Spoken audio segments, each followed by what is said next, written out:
Chers internautes, merci et bienvenue parmi nous. Aujourd'hui, présentement, nous sommes à Saint-Louis, comme vous le savez très bien, le 5 septembre de Saint-Louis, qui fait les deux raks qu'a fait Cheikh Ahmadou Bamba Khadim Rassoul, le guide du mouridisme, le fondateur du mouridisme ici à Saint-Louis. Présentement, on est avec un monsieur de son vrai nom, Babacar Seck, qui va nous expliquer un peu l'historique de Saint-Louis. Monsieur Seck, bonjour. Bonjour monsieur. On va très bien. Et vous? Voilà, donc on va vous laisser le micro et vous allez nous parler un peu de Saint-Louis, de l'historique de Saint-Louis, le pourquoi des deux rakas et son comment. En même temps, nous expliquer un peu l'architecture vue à Saint-Louis, parce que j'ai fait une remarque qu'ici, il y a trois architectures qui sont différentes et je ne sais pas le pourquoi. Donc on va vous laisser le micro, le temps de nous expliquer, monsieur Babacar. Ok, chers invités. Donc là, présentement, vous êtes à Saint-Louis, donc dans ma ville natale. Moi, je suis né à Saint-Louis et j'ai grandi à Saint-Louis et j'ai toujours exercé à Saint-Louis. Et c'est une ville donc, qui a été créée en 1659, donc par un Français du nom de Vicollier. Et vous savez assurément le destin de cette ville dont vous êtes venu visiter, il faut savoir qu'il est historiquement grandiose. Donc Saint-Louis fut à l'époque donc tête de pont de la colonisation française à l'Afrique noire. Et à un moment donné, donc, cette ville a connu une existence hors série. Et se place aujourd'hui parmi les hauts lieux les plus sacrés d'histoire. Donc si aujourd'hui peut-être l'île de Gorée, que vous connaissez très bien, nous révèle un petit peu par sa position géographique, avec la maison d'esclaves et la porte du voyage au retour, la période de la traite négrière.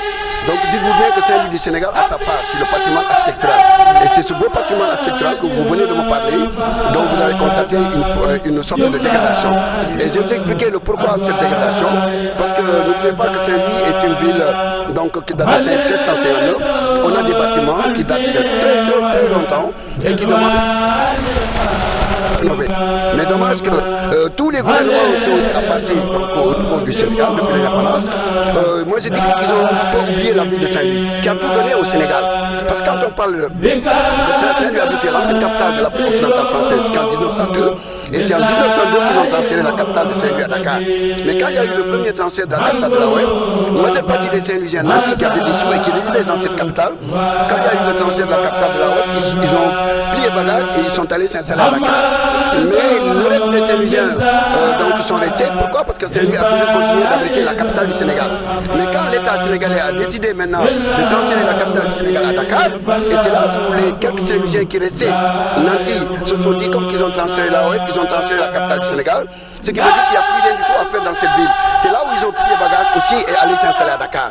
Quand vous allez à Dakar, les quartiers les plus nantis de Dakar sont habités par en général des gens qui sont originaires de la ville de Saint-Louis. Mermoz, Sacré-Cœur, tous ces quartiers-là, on trouve pas mal de Saint-Louisiens donc, qui ont des maisons là-bas et qui sont partis s'installer à Dakar. Et ce qui fait que moi, en tant que Saint-Louisien, des fois même, je me demande, ces Saint-Louisiens nantis, nous, on n'aime pas les revoir venir à Saint-Louis. Parce que si on les voit revenir à Saint-Louis, ce qui veut dire qu'il y a un malheur qui frappe la maison. Il y a quelqu'un dans la famille qui est décédé, et là tu les vois venir avec le beau 4x4, le bel Mercedes, et ils viennent avec le beau caftan et des billets de 10 000 qui distribuent de gauche à droite. Mais c'est des gens qui ont complètement abandonné la ville de Saint-Louis.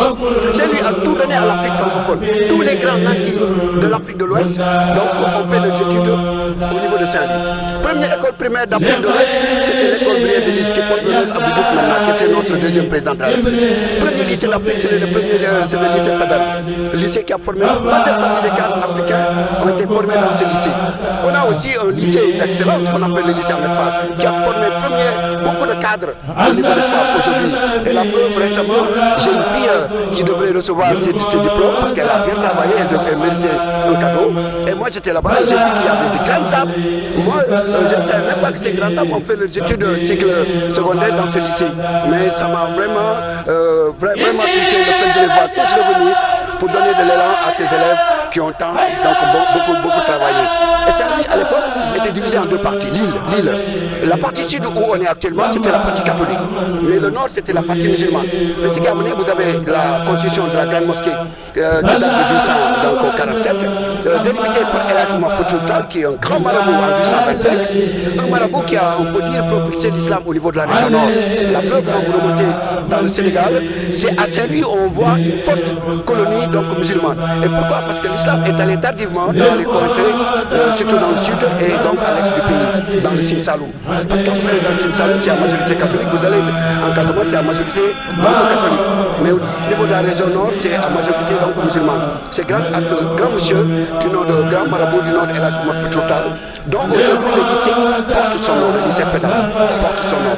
Et le camp aussi qui portait à l'époque le camp Arsenal, qui était un géant de la colonie française, porte actuellement le nom de El Hadj Oumar Foutiyou Tall. Merci beaucoup. Et il porte actuellement le nom de El Hadj Oumar Foutiyou Tall, mais qui parle de Saint-Louis dira les ponts. Alors, on a remarqué que là, on est sur le pont Faidherbe. Et combien de ponts existent-il ici? On peut dire que Saint-Louis a abrité donc 3 ponts. Le premier pont, c'est un pont qui a été inauguré par Pinel Abraham. C'était un pont en bateau. Si vous regardez même sur le panneau là-bas, vous allez voir ce pont en bateau. C'est un pont qui reposait sur des pirogues. Et sur ces pirogues, ils avaient donc planté des planches en bois. Mais à l'époque, il n'y avait pas de voiture, donc c'était simplement pour le passage des charrettes tirées par des chevaux. Et c'est en 1897 qu'on a inauguré, qu'on a eu le deuxième pont qui a été inauguré par André Lebon, qui était un ministre de colonie, dont c'était son premier déplacement en Afrique noire. Et donc aujourd'hui, on a une rue aussi qui a été débaptisée, qui porte le nom de Khalifa Ababacar Sy, qui portait le nom d'André Lebon. C'était un grand monsieur aussi, c'est un ministre de colonie. Et là, on a eu le troisième pont, grâce à M. Chirac, qui était venu en visite officielle à Dakar. Mais comme il avait un ami intime du nom de M. Guillabert, dont il devait venir rendre visite après sa visite à Dakar, et arrivé devant le pont, il était avec Maître Abdoulaye Wade, qui est considéré comme le plus grand monsieur de l'Afrique de l'Ouest. Mais Abdoulaye Wade, malin qu'il est, arrivé devant le pont, il a demandé à M. Chirac si on pouvait traverser ce pont à pied, ça me fera vraiment plaisir. C'était tout juste pour lui permettre de constater la vétusté des ponts. Et Chirac, il a fait quelques mètres seulement. Après, il a dit, mais qu'est-ce que vous attendez pour changer ce pont? Il a dit à Monsieur le Président, on veut vraiment le changer, mais vous savez, les moyens posent problème. Il a dit, au retour, j'en ferai mon propre problème. Et c'est grâce à M. Chirac qu'on a eu ce pont, parce que c'est la France qui a financé une grande partie du pont et l'autre partie a été financée par le gouvernement sénégalais. Donc merci à M. Chirac. On va revenir un peu sur l'architecture qu'on voit ici, parce qu'il y a 3 différentes architectures, mon grand. Vu qu'il y en a avec des balcons en bois, il y en a d'autres sans balcon. Et j'espère que c'était habité par des personnes, voilà. Et au fait, au niveau de l'architecture, on a, comme vous le dites, on a pas mal de façons d'architecture. Parce que vous savez qu'à l'époque, ces balcons en dur que vous voyez là, on peut dire que n'existaient pas. La majeure partie des maisons qui se trouvent dans la partie sud comme dans la partie nord abritaient des balcons en bois. Mais comme que le bois, vous savez, pour l'entretenir, ça coûte excessivement cher, beaucoup de maisons ont perdu leur style datant. Ils ont perdu leur style datant parce qu'ils ont changé les balcons qui étaient en bois avec des balcons en dur. Parce que le bois, donc pour l'entretenir, ça demande beaucoup de moyens. Et moi, cette partie des maisons que vous avez eu la chance de voir, qui sont dans un état de délabrement très avancé, il faut se dire que c'est des maisons d'héritage, des maisons en indivision, qui n'appartiennent pas à un seul Babacar, mais à une quinzaine de Babacar. Parce que vous savez que la famille africaine n'a rien à voir avec la famille européenne.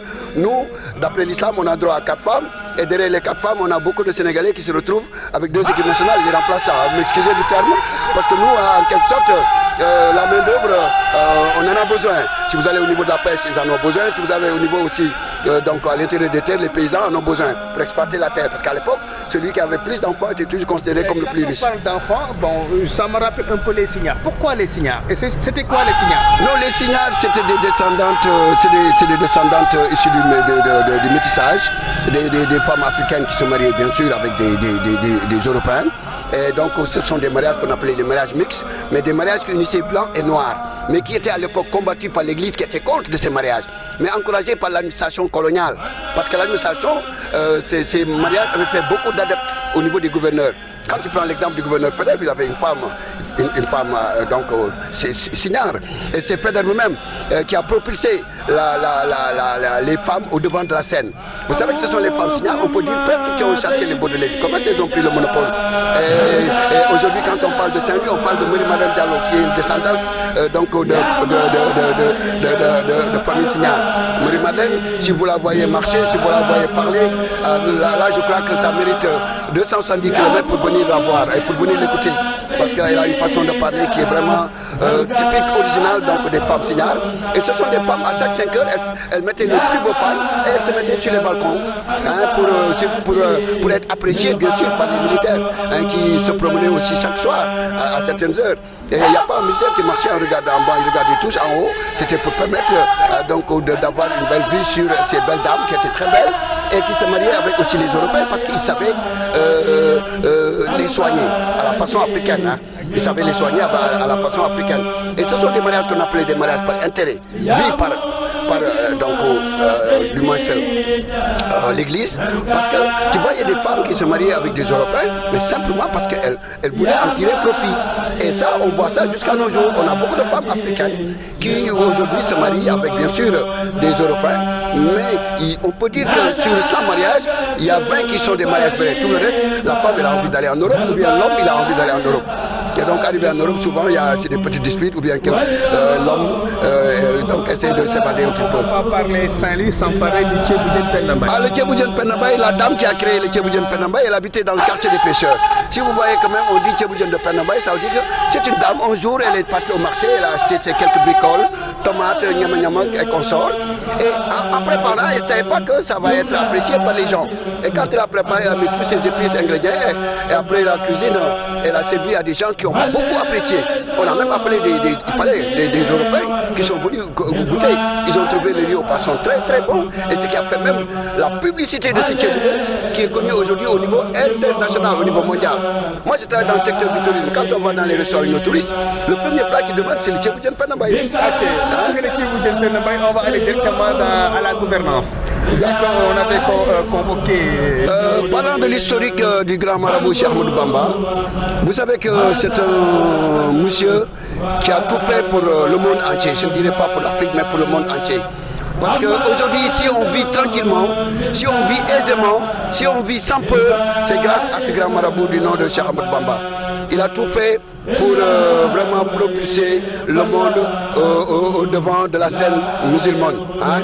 Aujourd'hui, quand je vois tout ce beau monde qui vient chaque année le 5 septembre pour fêter les 2 prières que ce grand marabout avait priées à l'intérieur du bureau du gouverneur, et ça fait plaisir parce qu'à l'époque, personne n'osait oser affronter le blanc. Parce que le blanc, il était là, c'est lui qui gouvernait, et c'est lui qui tapait sur la table, et c'est lui qui avait donc les dernières, qui disait donc les dernières choses à faire. Et ce qui fait quand le marabout a été convoqué ici, il paraît qu'ils l'ont convoqué avec d'autres marabouts. Mais quand les blancs ont tapé sur la table et que certaines personnes ont eu peur, ils ont reculé. Et la seule personne qui n'a pas eu peur, qui n'a pas reculé, qui a avancé, c'était Cheikh Ahmadou Bamba. Ils lui ont dit si tu ne signes pas ce pacte, on risque de t'amener en exil. Il dit je ne vais pas signer, amenez-moi là où vous voulez, mais moi je ne vais pas signer. Mais je vous demande seulement une seule chose avant de partir. Avant de partir, j'aimerais bien que vous donniez quelques minutes pour pouvoir faire mes 2 prières. Ce sont ces 2 prières qu'il a fait dans le bureau du gouverneur. Et ce qui a amené ces 2 rakas qui sont pratiqués tous les ans à Saint-Louis. Donc à l'intérieur, on fait même la prière à l'intérieur du bureau du gouverneur. Et ça, personne n'ose le faire, sauf cette confrérie qu'on appelle la confrérie du mouridisme, qui est une confrérie aussi très puissante parce que moi quand je vois les mourides, je vois des gens qui sont vraiment, comment on appelle ça encore, des gens qui sont pressés de mettre la main dans la poche pour contribuer du côté social dans la ville de Touba. Quand le marabout demande quelque chose, il y a tout le monde qui participe. Quand le marabout demande qu'on se calme, tout le monde se calme. Et moi en tant que guide, souvent c'est ce que je dis à mes touristes. Si vous voyez que le Sénégal est stable depuis l'indépendance jusqu'à nos jours, c'est grâce à ces grands marabouts qui nous ont tant donné, islamiquement, religieusement. Donc on peut dire qu'ils nous ont donné tout ce qu'on devait avoir. Merci beaucoup, monsieur Babacar Seck, comme vous le savez très bien, qui est guide ici à Saint-Louis depuis très longtemps aussi. Et merci de nous avoir expliqué l'historique de Saint-Louis. Merci d'avoir participé pour les 2 rakas. C'est vraiment un plaisir de vous rencontrer et en vous souhaitant une très bonne continuation. Alors, chers internautes, c'est toujours sur le 7e groupe en collaboration avec Découverte.221. N'arrêtez pas de nous suivre, les gars. C'est toujours la découverte. Inch'Allah Rabbi mbokk yi dinañu ànd ak 7e 1 TV ànd ci nag ak Découverte.221 ñu fas yéene découvrir le Sénégal tey jii ñu ngi Ndar suba faneen leen jëm inch'Allah Rabbi jaa ngeen jëf.